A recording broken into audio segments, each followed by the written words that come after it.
I'm so happy that Miss Kelly invited me to be here with you today. My name is Juliet, and we're going to read a couple of winter stories together today.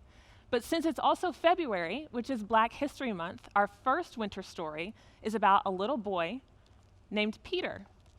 Now, Peter is special because in 1962, Peter became the first Black child to be featured in a major full-color picture book for children. What an exciting time that was for children of color to have someone in a storybook who looked like them. So let's read Peter's story together.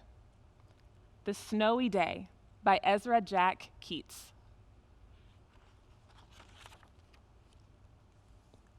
One morning, Peter woke up and looked out the window. Snow had fallen during the night. It covered everything as far as he could see. After breakfast, he put on his snowsuit and ran outside. The snow was piled up very high along the street to make a path for walking.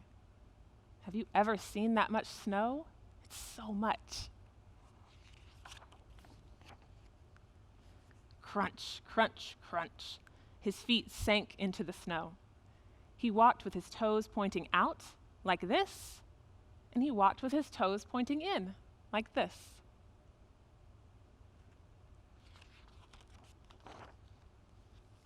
Then he dragged his feet slowly to make tracks, and he found something sticking out of the snow that made a new track. It was a stick that was just the right size for smacking a snow-covered tree. Down fell the snow, plop, on top of Peter's head. Ooh, that would be cold.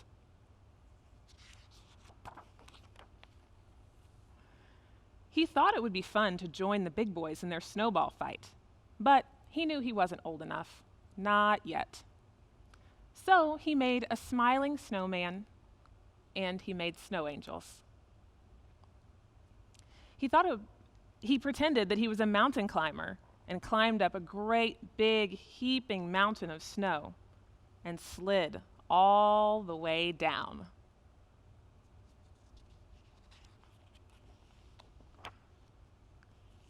Peter picked up a handful of snow, and another, and still another. He packed it round and firm and put the snowball into his pocket for tomorrow. Then he went into his warm house. He told his mother all about his adventures while she took off his wet socks. And he thought about them, and thought about them, and thought about them. Before he got into bed, he looked in his pocket. But his pocket was empty. The snowball was gone. He felt very sad. While he slept, he dreamed that the sun had melted all the snow away. But when he woke up, his dream was gone. The snow was still everywhere, and new snow was falling.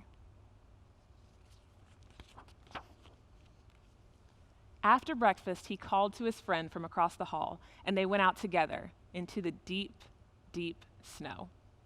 Isn't it nice to have friends to play in the snow with? Wonderful. Thank you so much for joining us for story time today. I hope that you enjoyed our story about Peter and the Snowy Day. Have a great week. We'll see you next time.